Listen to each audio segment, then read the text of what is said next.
Good morning.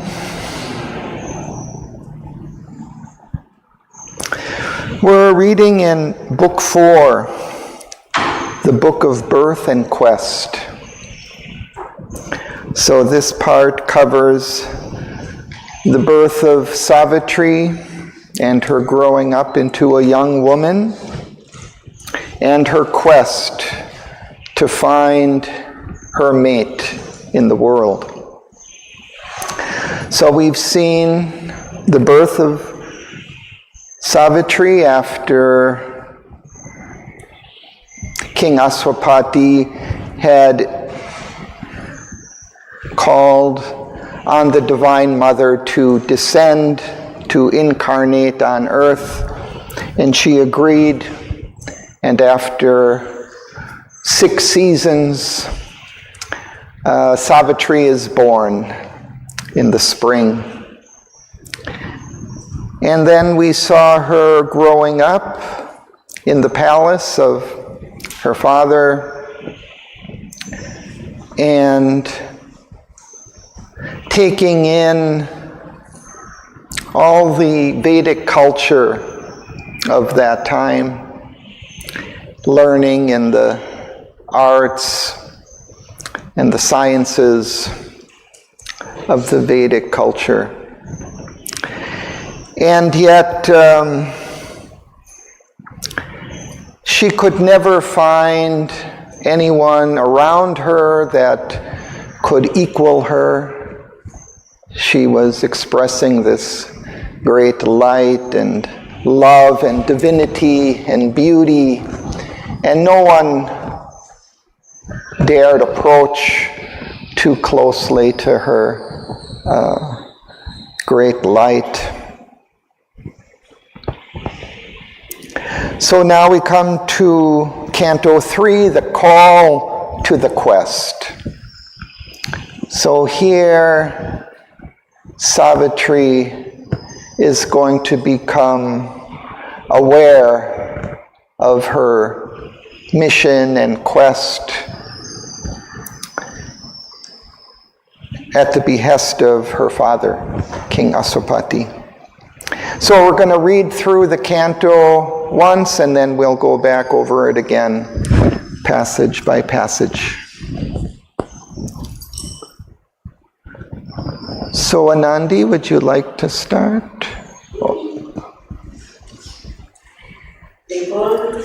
Wait. A morn that seemed a new creation front, bringing a great sunlight, happy skies, came burdened with a beauty moved and strange, out of the challenges origin of things. An ancient longing struck again new roots. The air drank deep of unfulfilled desire. The high trees trembled with a wandering wind, like souls that quiver at the approach of joy. And a bosom of green secrecy, forever of its one love note entire. A lyric coil cried among the leaves. Away from the terrestrial murmur turned, where ancient calls and answers mix their flute, King Aswapati listened through the ray to other sounds than meet the sense-formed ear, on a subtle interspace which rings our life. Unlocked where the inner spirit stands closed doors, the inaudible strain in nature could be caught. Across this cyclic tramp of eager lives, across the deep urgency of present cares, Earth's wordless hymn to the ineffable, arose from the silent heart of the cosmic void. He heard the voice repressed of unborn powers, murmuring behind the luminous bars of time. Thank you. Let's pause. Or we go up to B. Again, the mighty yearning raised its flame that asks a perfect life on earth for men, and prays for certainty in the uncertain mind, and shadowless bliss for suffering human hearts, and truth embedded in an ignorant world, and Godhead divinizing mortal forms, a word that leaped from some far sky of thought, admitted by the cowled receiving scribe, transversed the echoing passage of his brain and left its stamp on the recording cells. O force-compelled, fate-driven, earth-born race, O petty adventurers in the infinite world and prisoners of a dwarf humanity, how long will you tread the circling tracks of mind around your little self and petty things. But not for a changeless littleness were you meant, not for a vain repetition were you built. Out of the immortal's substance you were made. Your actions can be swift, revealing steps. Your life, a changeful mold for growing gods. A seer, a strong creator is within. The immaculate grandeur broods upon your days. Almighty powers are shut in nature's cells. A greater destiny waits you in your front. This transient earthly being, if it wills, can fit his acts to a transcendent scheme. Thank you.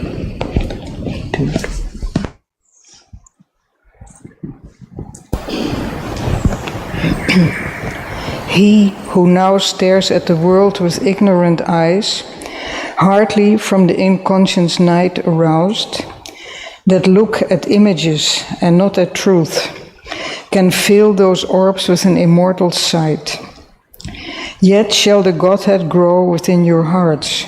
You shall awake into the Spirit's air and feel the breaking walls of mortal mind, and hear the message which left life's heart dumb, and look through nature with sun-gazing lids, and blow your conch shells at the Eternal's gate. Authors of earth's high change, to you it is given to cross the dangerous spaces of the soul, and touch the mighty Mother stark awake, and meet the Omnipotent in this house of flesh, and make of life the million-bodied one. The earth you tread is a border screened from heaven. The life you lead conceals the light you are. Immortal powers sweep flaming past your doors. Far off upon your tops, the Godhead chant sounds, while to exceed yourselves thoughts trumpets call. Heard by a few, but fewer dare aspire, the nympholepts of the ecstasy and the blaze. Thank you.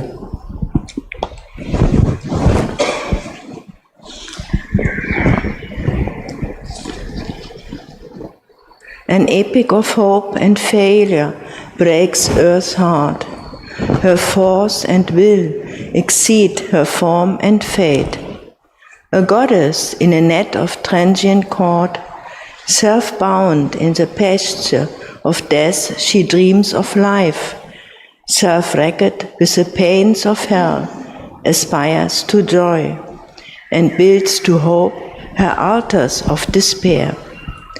Knows that one high step might enfranchise all, and suffering looks for greatness in her sons.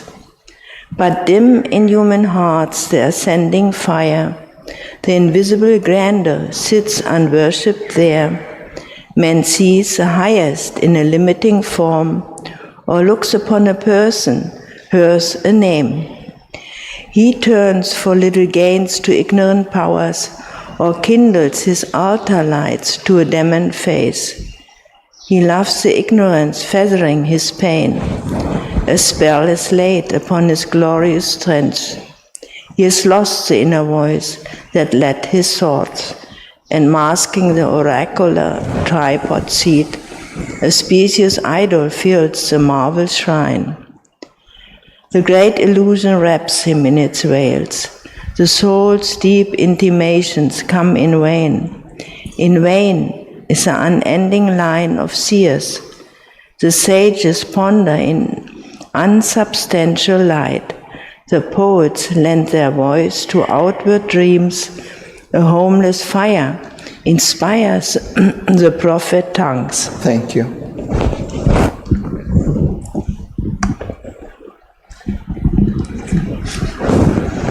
Heaven's flaming lights descend and back return. The luminous eye approaches and retires. Eternity speaks, none understands its word. Fate is unwilling, and the abyss denies. The inconscious, mindless waters block all done. Only a little lifted is mind's screen. The wise who know see but one half of truth. The strong climb hardly to a low-peaked height. The hearts that yearn are given 1 hour to love. His tale half told falters the secret bard. The guards are still too few in mortal forms. The voice withdrew into its hidden skies, but like a shining answer from the gods, approached through sun-bright spaces Savitri, advancing amid tall heaven-pillaring trees, apparelled in her flickering colored robe. She seemed burning towards the eternal realms, a bright moved torch of incense and of flame, that from the sky-roofed temple soil of earth, a pilgrim hand lifts in an invisible shrine. Thank you.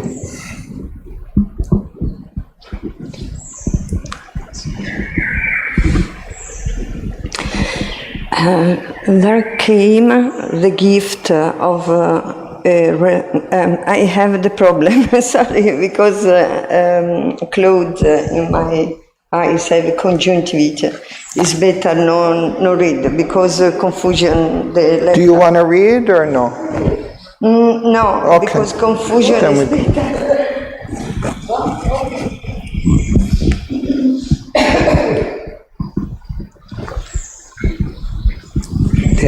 There came the gift of a revealing hour.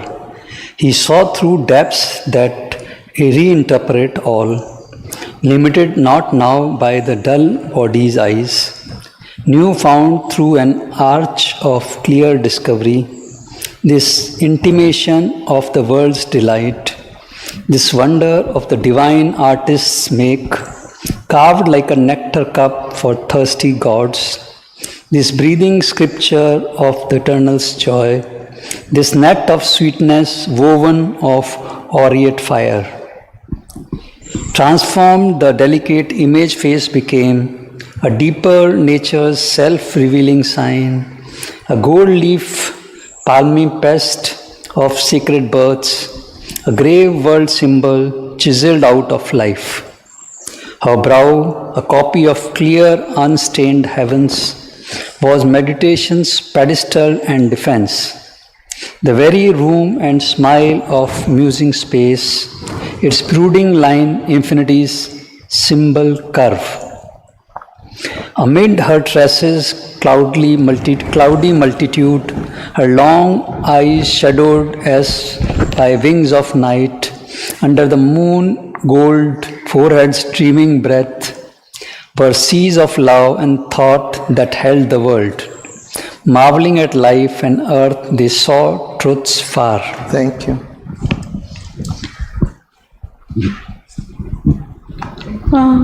A deathless meaning filled her mortal limbs, as in a golden vase, poignant line, they seemed to carry the rhythmic sob of bliss, of art's mute adoration towards heaven, released in beauty's cry of living form, towards the perfection of eternal things. Transparent grown the ephemeral living race, bared the expressive deity to his view, escaped from surface sight and mortal sense. The sizzling harmony of its shapes became the strange, significant icon of a power, leaning its inscrutable descent into a human figure of its works that stood out in life's bold, abrupt relief on the soil of the evolving universe. A godhead sculptured on a wall of thought, mirrored in the flowing hours and dimly shrined in matter as in a cathedral cave, annealed where the transient values of the mind, the body's sense, renounce its earthly look. Immortal made immortal in their cage. Thank you. Sit down.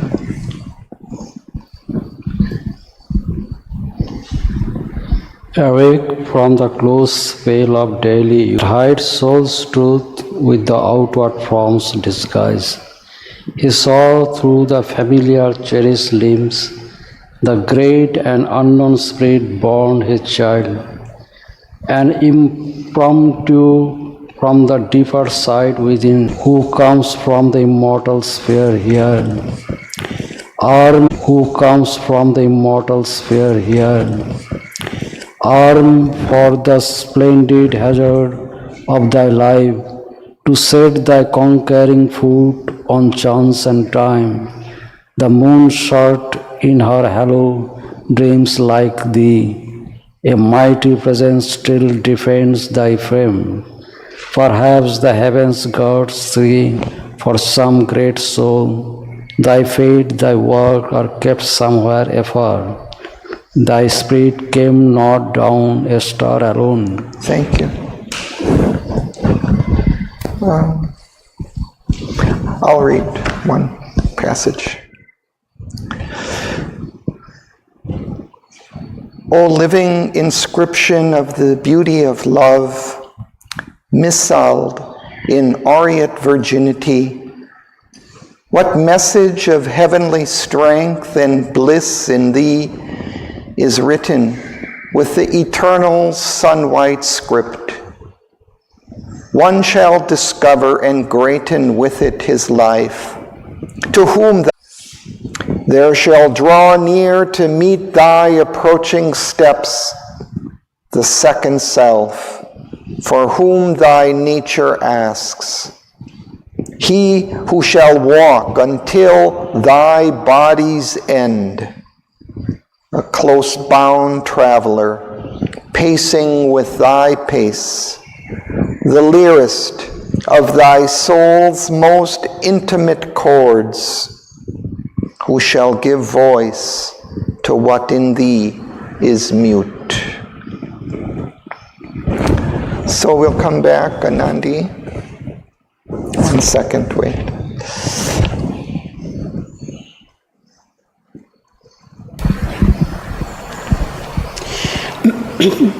Then shall you grow like vibrant, kindred harps, one in the beats of difference and delight, responsive in divine and equal strains, discovering new notes of the eternal theme. One force shall be your mover and your guide. One light shall be around and within. Hand in a strong hand, confront heaven's question, life. Challenge the ordeal of the immense disguise. Ascend from nature to divinity's heights. Face the high gods, crowned with felicity. Then meet a greater God, died self beyond time. This word was seed of all the thing to her. A hand from some greatness opened her heart's locked doors and showed the work for which her strength was born. And showed the work, as when the mantra sings in yoga's ear, its message enters, stirring the blind brain, and keeps in the dim ignorant cells its sound. The hear understand a form of words, and musing on the index vow it goals. He strives to read it with a liberal mind, but finds bright hints, not the embodied truth. Then silence in herself to know. He meets the deeper listen of his soul. The word repeats itself in rhythmic strains. Thought, vision, feeling, sense, the body's self are safe unutterably, and he endures an ecstasy and an immortal change. He feels a wideness and becomes a power.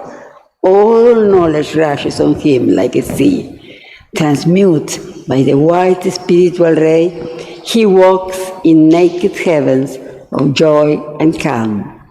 Sees the God face and hears a transcendent speech, and equal greatness in her life was sworn. Thank you.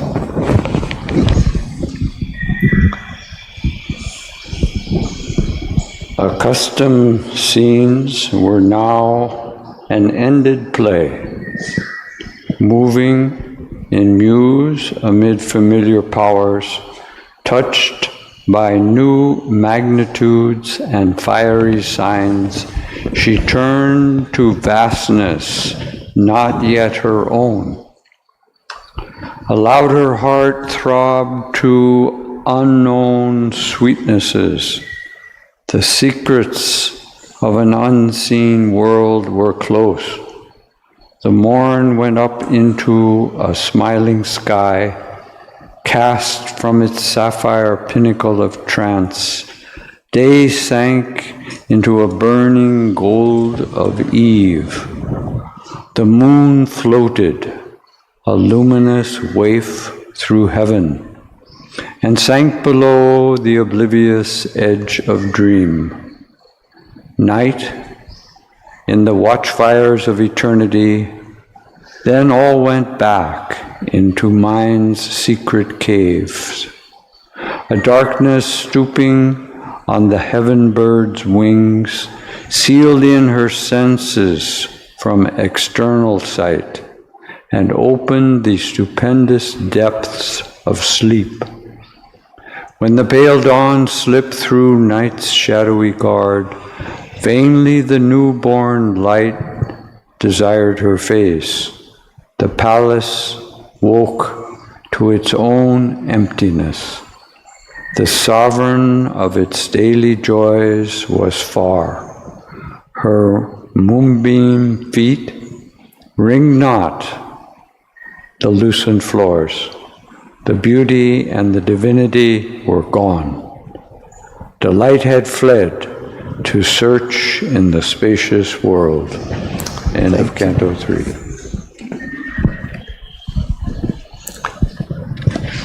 So we go next to Tinaka. We'll start at the beginning of the canto.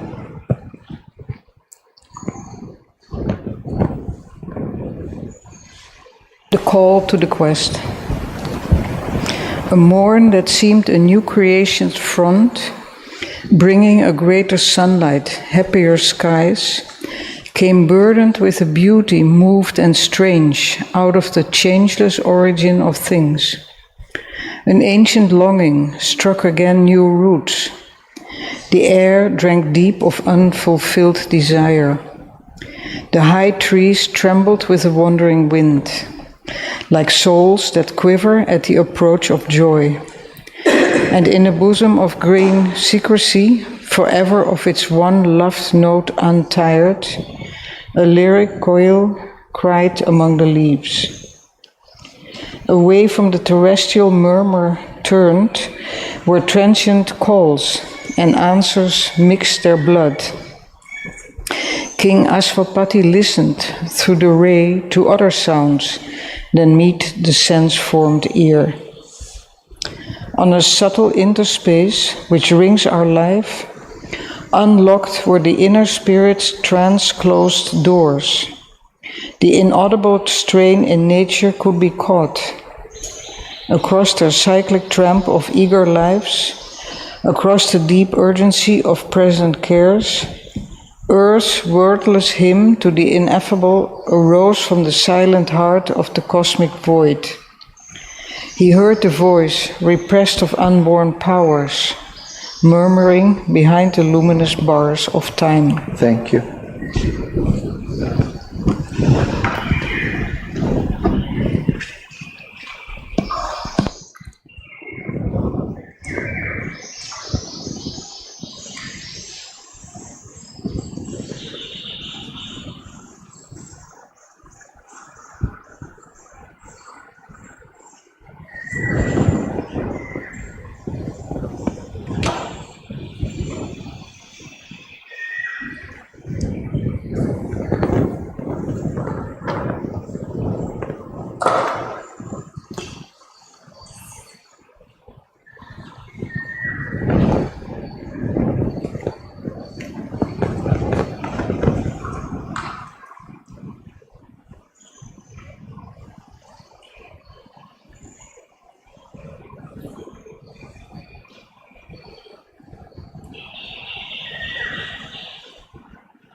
This canto is filled with some really beautiful poetry, both nature poetry and others, but also has this, deep profundity, and certain sections of it are really profound. And here, in the beginning, we see some references to early in the poem.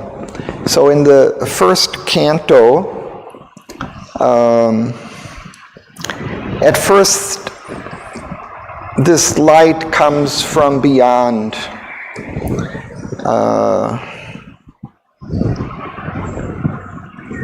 So I'm going to read a little from that, and it reminds us of these lines. So the first time Savitri comes, this message from the unknown immortal light says, once more a tread perturbed the vacant vast, infinity's center, a face of rapturous calm, parted the eternal lids that open heaven, a form from far beatitude seemed to near, ambassadress twixt eternity and change. The omniscient goddess leaned across the breadths that wrapped the faded journeyings of the stars, and saw the spaces ready for her feet. Once she half looked behind for her veiled son, then, thoughtful, went to her immortal work. Earth felt the imperishable's passage close.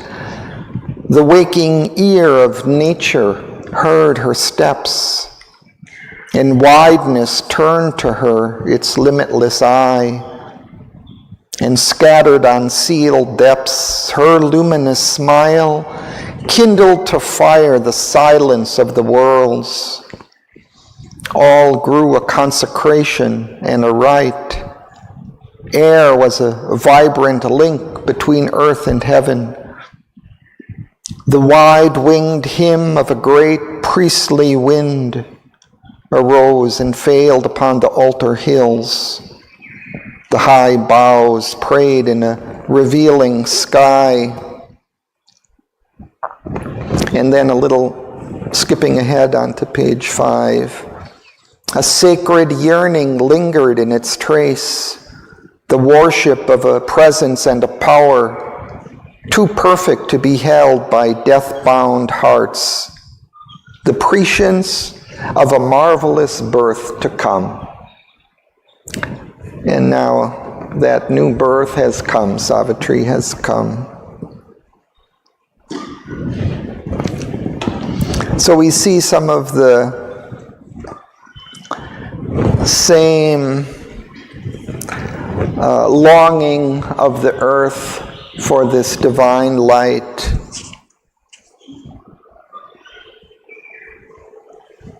An ancient longing struck again new roots. The air drank deep of unfulfilled desire. The high trees trembled with a wandering wind, like souls that quiver at the approach of joy.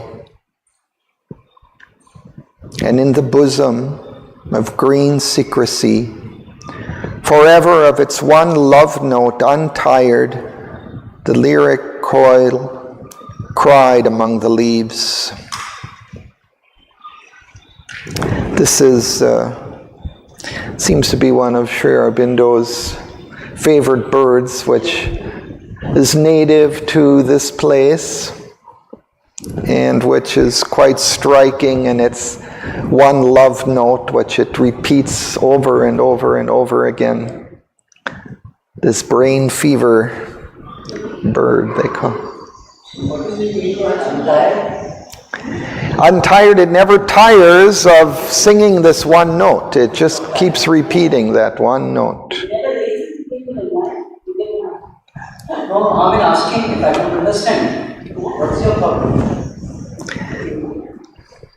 So, but King Aswapati, and now it kind of shifts, and he's not listening to the outward sounds, but he's drawing deep within,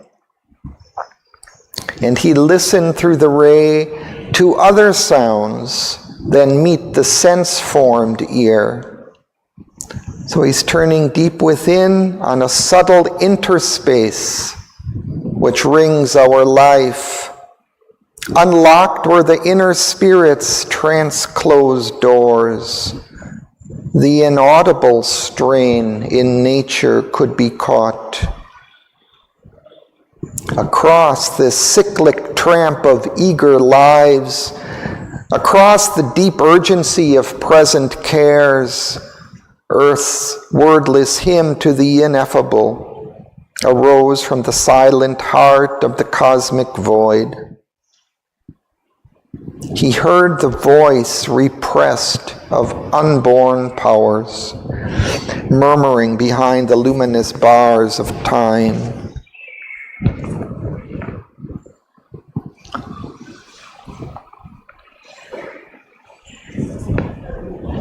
When we structure here, that is a description behind our the outward world, because he listens to the rain, to other sounds. So that is the process that he has other ability to listen to and to think about. And I think that's very rare in our normal thinking and awareness. Yeah, and I think it may point to this sense that behind nature, if we listen deeply into nature, that we can maybe hear or feel this kind of presence and longing of nature for the divinity. So that's what Sri Aurobindo describes here a little bit, and also in that first canto of the poem. The high boughs prayed in a revealing sky.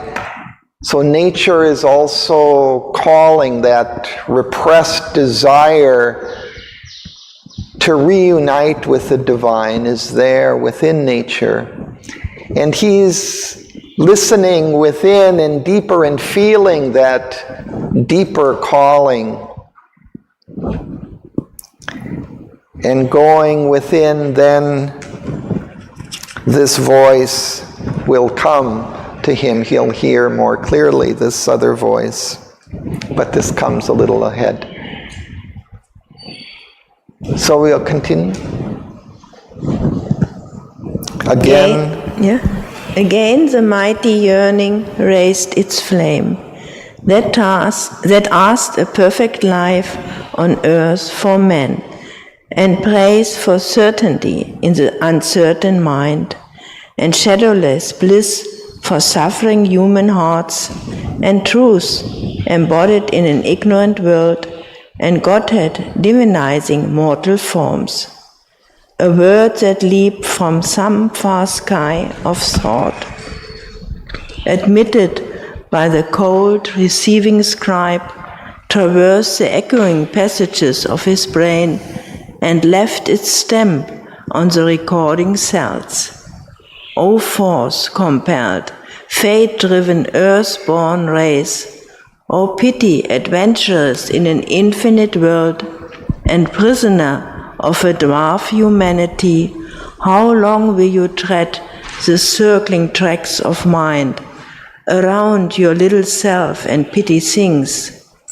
But not for a changeless littleness were you meant, not for vain repetition were you built. Out of the immortal substance you were made. Your actions can be swift, revealing steps, your life a changeful mold for growing gods.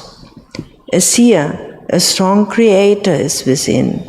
The immaculate grandeur broods upon your days. Almighty powers are shut in nature's cells. A greater destiny waits you in your front. This transient earthly being, if he wills, can fit his acts to a transcendent scheme. Thank you.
So as Aswapati is listening deeply, going into this desire of nature, he heard the voice, repressed, of unborn powers murmuring behind the luminous bars of time. And then he understands more clearly what this desire, this aspiration is.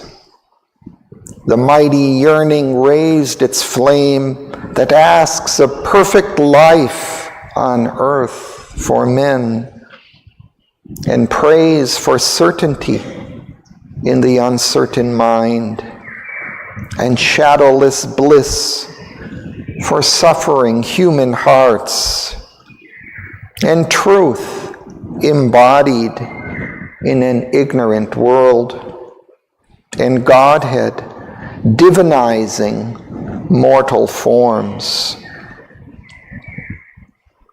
So you see how this shifts to this kind of profound aspiration, which is there behind in Sri Aurobindo's ideal of a divine life on earth.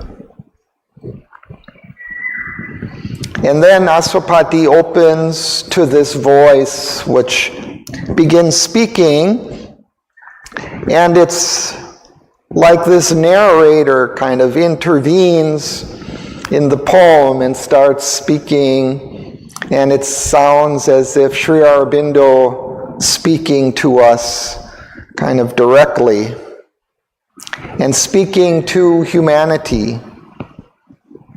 O force-compelled, fate-driven, earth-born race. So he's addressing the human race. How long will you tread the circling tracks of mind around your little self and petty things? But not for a changeless littleness were you meant. Not for vain repetition were you built. Out of the immortal substance you were made. Your actions can be swift, revealing steps, your life a changeful mold for growing gods. So we see, and then even further, it just continues, these really powerful lines. The immaculate grandeur broods upon your days. Almighty powers are shut in nature's cells. A greater destiny waits you in your front. This transient earthly being, if he wills, can fit his acts to a transcendent scheme.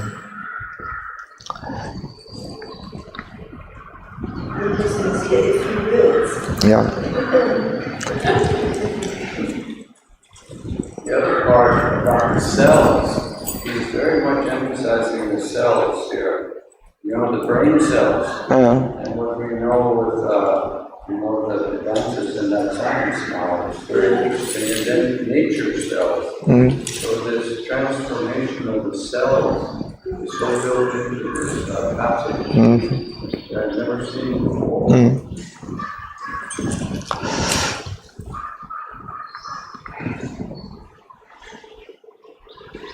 Sometimes I feel that, let's say once in a time, everybody is going to speak about Auroville. I don't think that a lot of people in different things, they speak about consciousness, as we never said before, in different fields, no? And it's the same. Yeah, this influence is slowly spreading, but somewhat surreptitiously. You don't always. Can you repeat? We cannot understand. She was saying that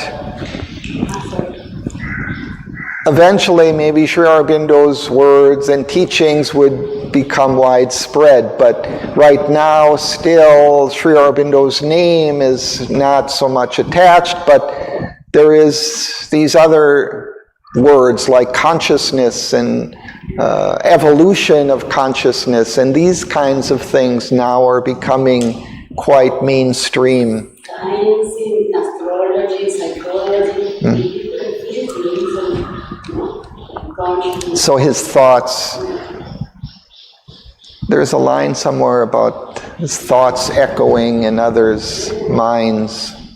So these things also spread through the mental consciousness. And then about your point about this, if he wills, I just read something yesterday about Sri Aurobindo was responding to somebody who was asking kind of about our participation or why things don't happen, and he says something like, well, you don't expect the divine to force somebody into heaven against his will, do you?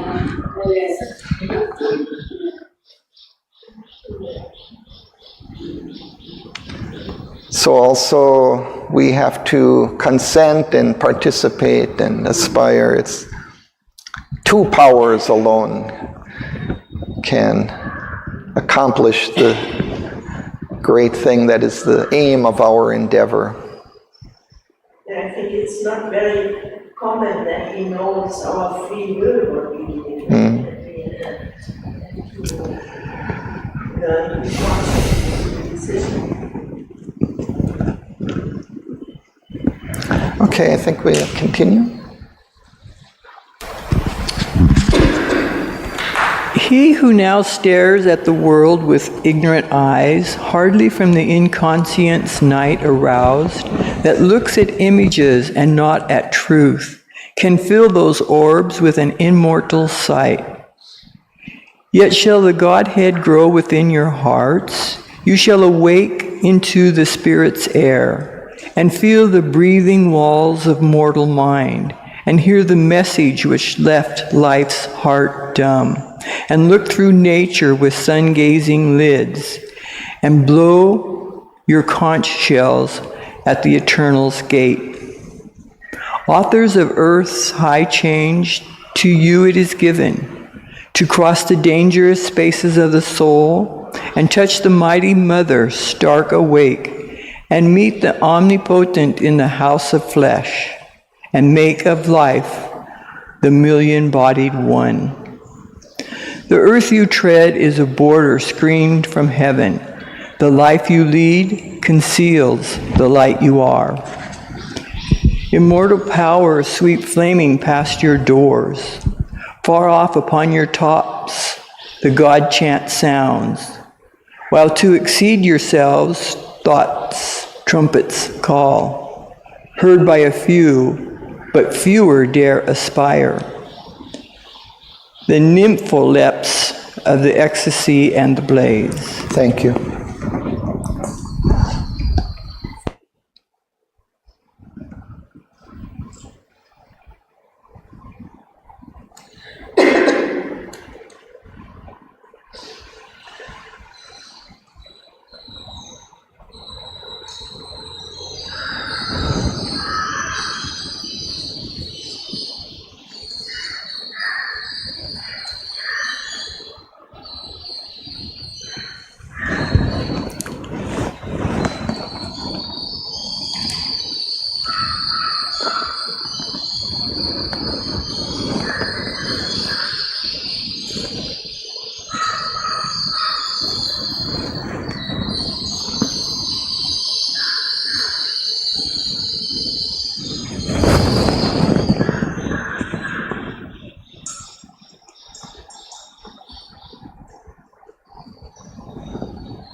Here, Sri Aurobindo also takes on kind of a prophetic tone, words in this passage.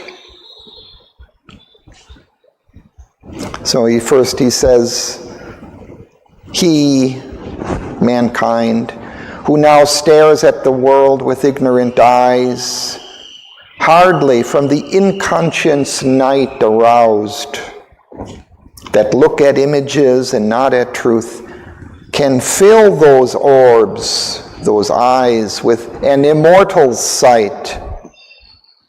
Yet shall the Godhead grow within your hearts. You shall awake into the Spirit's air and feel the breaking walls of mortal mind, and hear the message which left life's heart dumb, and look through nature with sun-gazing lids, and blow your conch shells at the eternal's gate. So he's saying, despite the fact that you're hardly arisen out of the inconscient and you're still blind, still the Godhead will grow within your hearts, and you will awake into the Spirit's air.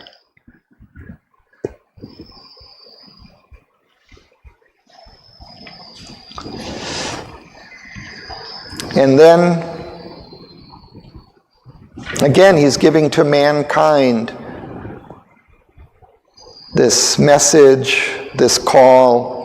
Authors of earth's high change, to you it is given to cross the dangerous spaces of the soul and touch the mighty mother, stark awake. To touch the mother awake in our waking consciousness.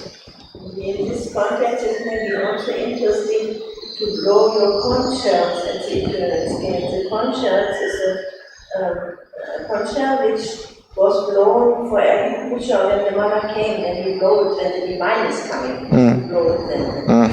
That's a very strong sound.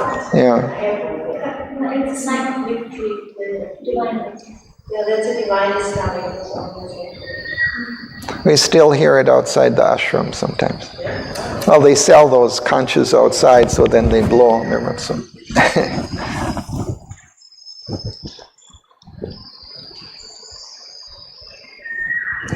And meet the omnipotent in this house of flesh. So again, he keeps emphasizing the physical transformation, the embodiment of the truth on earth.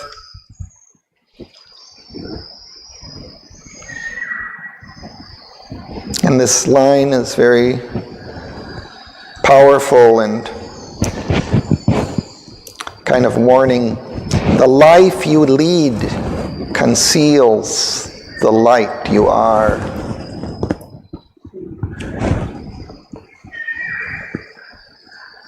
And immortal powers sweep flaming past your doors. We don't even know all the great forces that are at play, at work, above our normal consciousness, which is turned outwards to the little calls of life. Far off upon your tops, the God chant sounds. If we turn within, like Asapati has here, we can hear these sounds and voices of the eternal, heard by a few, but fewer dare aspire. The nympholeps of the ecstasy and the blaze. So nympholeps are those, I think, kind of in a frenzy about, in love, attracted by someone or something, with a great desire, but one that really cannot be fulfilled.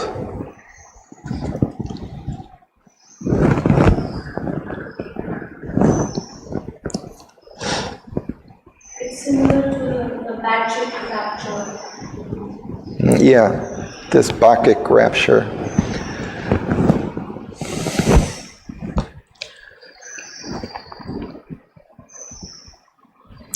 Okay, so we'll continue.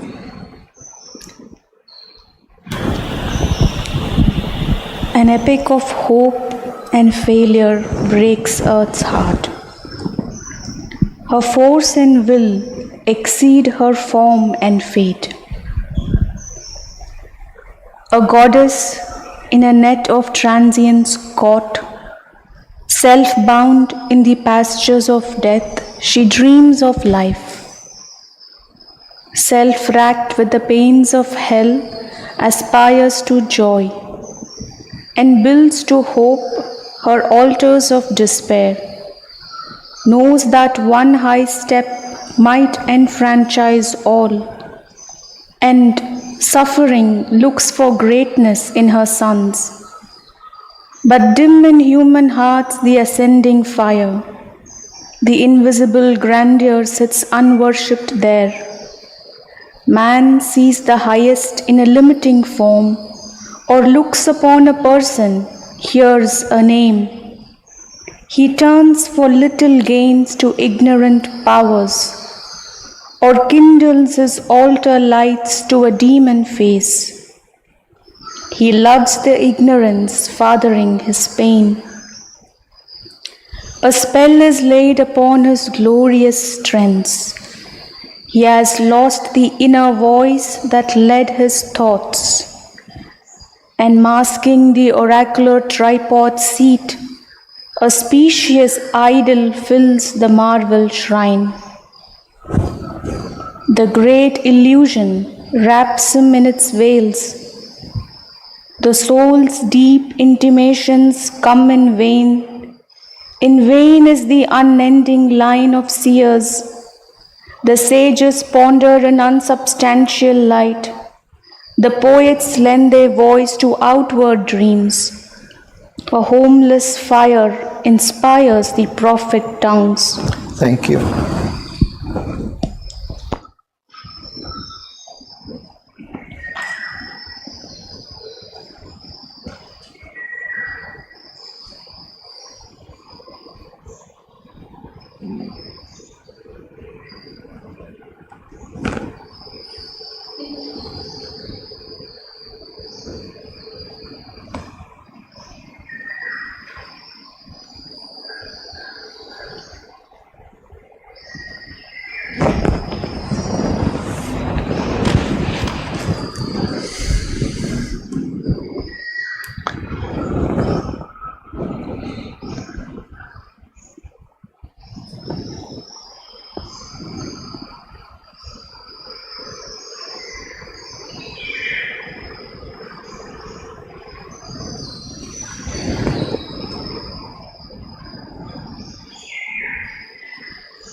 So here Sri Aurobindo reminds us of the contradictions of human life and the limitations of human life that cannot really seize these greater powers that are flaming past our doors. So we have these hopes, but also failures. An epic of hope and failure breaks Earth's heart. Her force and will exceed her form and fate.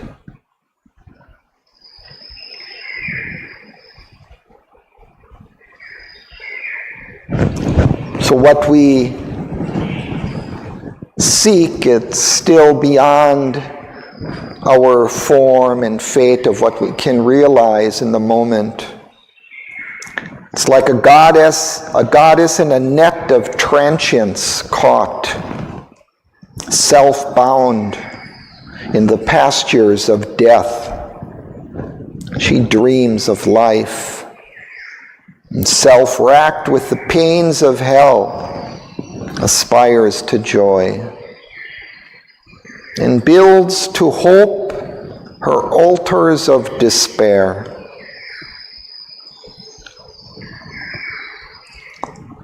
So even with all of these terrible conditions, still we dream of heaven, of joy and bliss and knowledge and freedom, even though we're tortured in our limitations. Because she knows one high step might enfranchise all. Enfranchise is to set free, especially from slavery. So one step more, we might gain that freedom. We sense that possibility.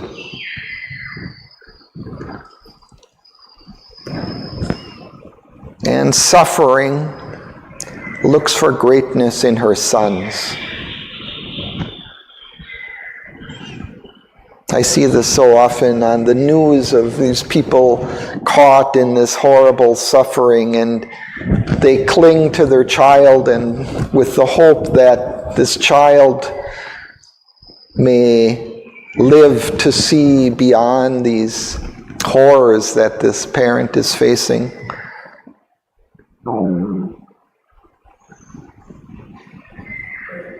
He connects here the earth's heart, which he loves, the ignorance which he turns for little gains. Yeah, it's mankind in general. Also, it's interesting, he started now also with the human heart. He had begun, O force-compelled, fate-driven, earth-born race. Right? And then he starts addressing this humanity.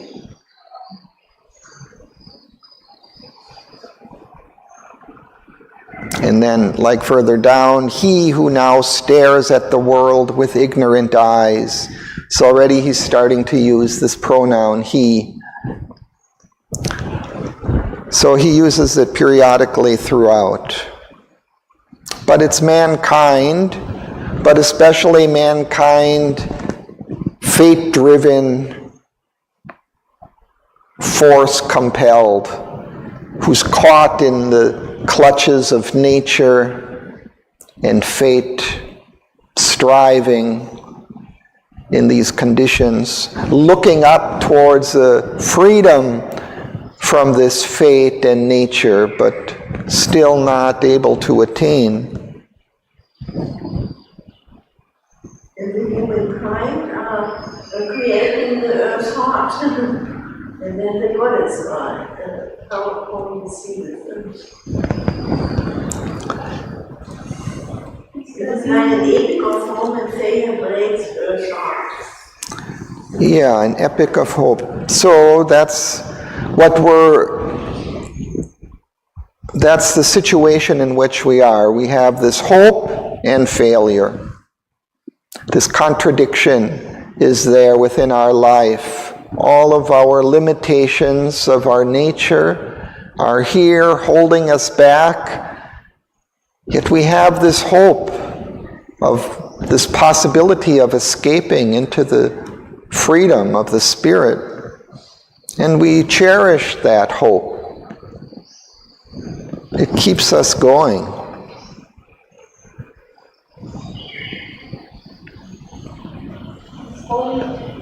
All earthly beings trapped in ignorance.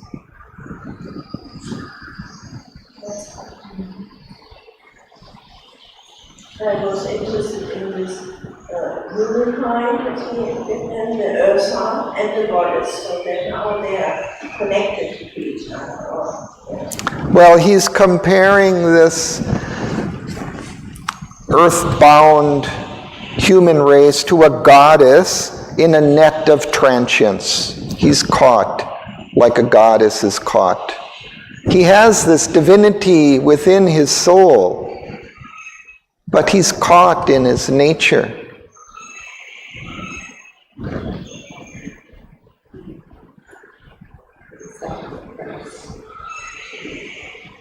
The invisible grandeur sits unworshipped there, dim in human hearts.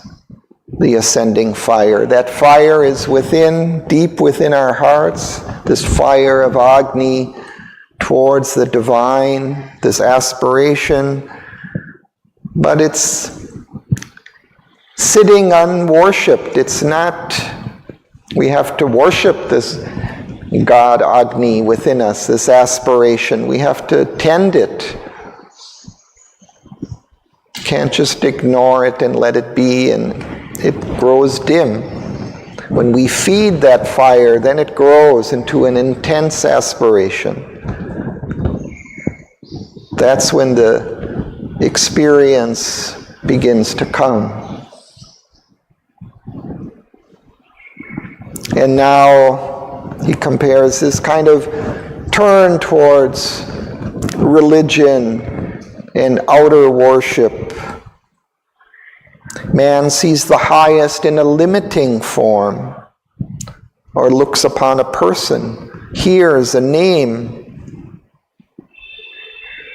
He turns for little gains to ignorant powers, or kindles his altar lights to a demon face. So this is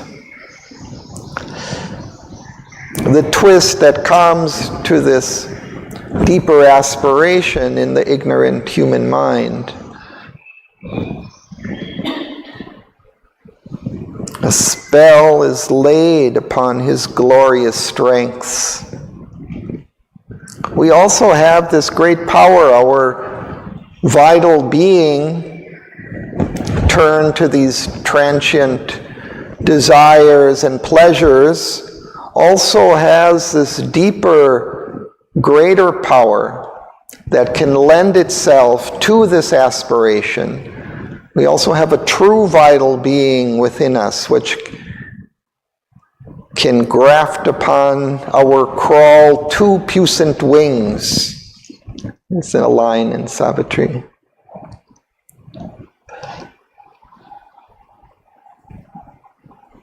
We've lost the inner voice that led his thoughts. And then another image from the ancient Greek. And masking the auricular tripod seat, a specious idol fills the marble shrine. So this auricular tripod seat, apparently at one time in ancient Greece, Delphi perhaps, they would have these oracles who would channel some divine knowledge, speak deeper truths to the people, and they would sit on this tripod seat. Then Sri Aurobindo apparently refers to this tripod seat several places in the poem. But also it may be, Shraddhavan suggests, also this body, life, and mind is the support, in a way, for the higher consciousness here on earth. So it may have also that deeper significance behind it.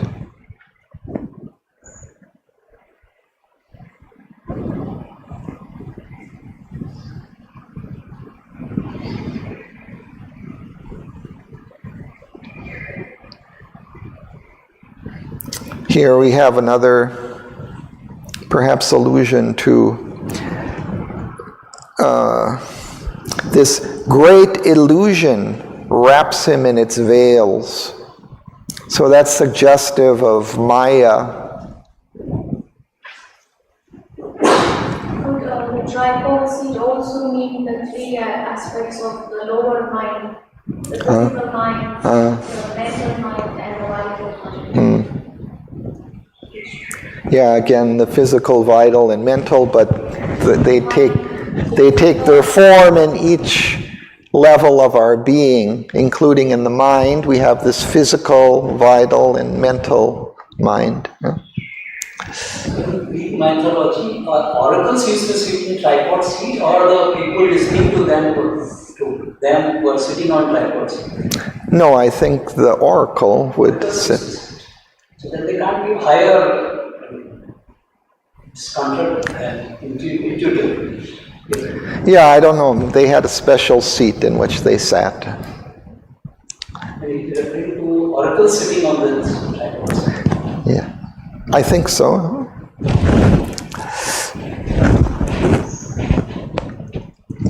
And so, even though we have these intuitions, this knowledge, light comes to us, it gets veiled in our human mind. The great illusion wraps him in its veils. Everything gets a little bit confused and distorted, so we can't understand clearly the truth. In vain is the unending line of seers. How many great spiritual teachers have told mankind, revealed these truths, and yet somehow it never really catches, never really turns humanity. The sages ponder in unsubstantial light. The light even of the higher mind, the intuition. For humanity, it's unsubstantial. It doesn't change the physical. It doesn't come into the body of mankind to change it. So it remains an unsubstantial theory which a few people will read about and soon forget. The poets lend their voice to outward dreams.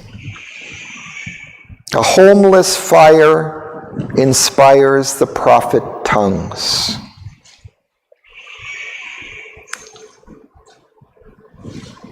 I don't know, this homeless fire, I think, suggests that it's not grounded, that it's kind of fleeting inspirations may come, but it's not a settled and firmly poised intuition or knowledge that is there. It's homeless, wandering. Perhaps it also suggests these fires that the homeless will also set here and there to keep them warm at night. But not having enough aspiration. Not living with enough aspiration. Yeah, it's not intensive enough fire. You see, all these people's efforts have gone in waste for humankind. Well, so far, I don't know if he would necessarily say it's all gone to waste, but it hasn't been enough, that's for sure.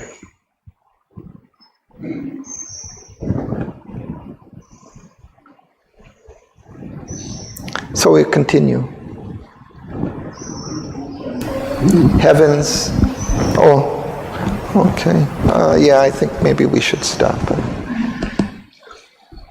Sorry.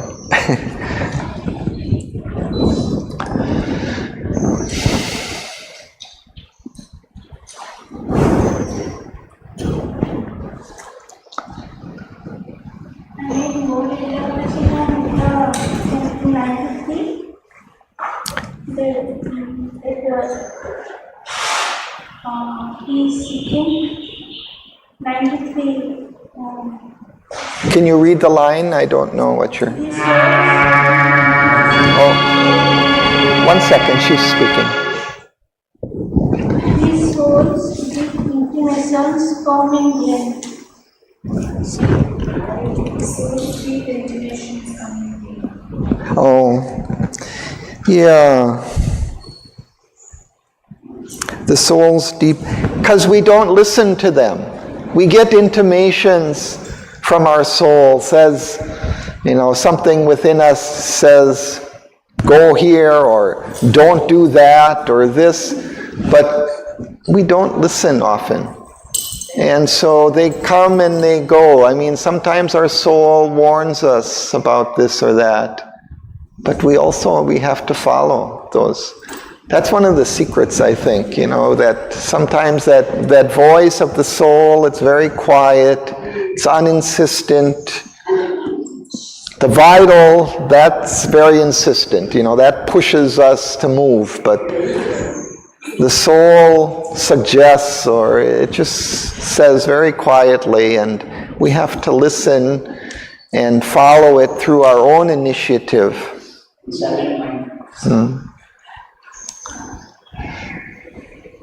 Okay.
सूर्याद् भवन्ति भूतानि सूर्येण पलितानि तु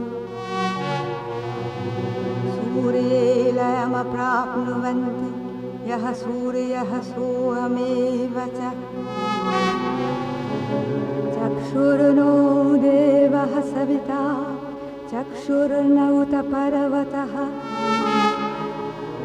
चक्षुर्धाता दधातु नः आदित्याय विद्महे सहस्रकिरणाय धीमहि तन्नः सूर्यः प्रचोदयात्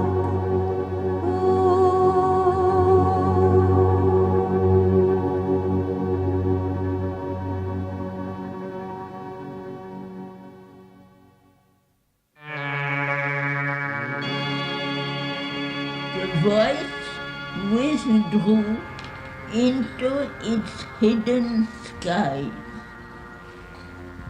but like a shining answer from the gods, approached through sun-bright spaces, Savitri.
सूर्याद् भवन्ति भूतानि सूर्येण पलितानि तु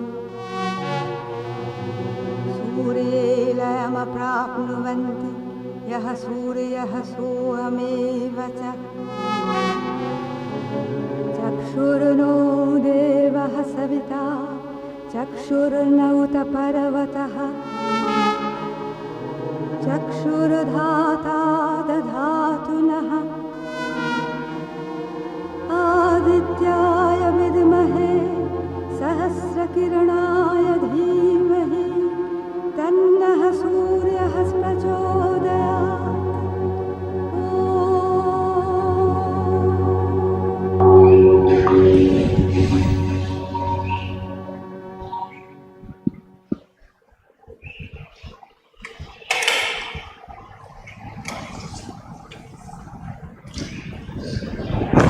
Thanks to Sri Aurobindo.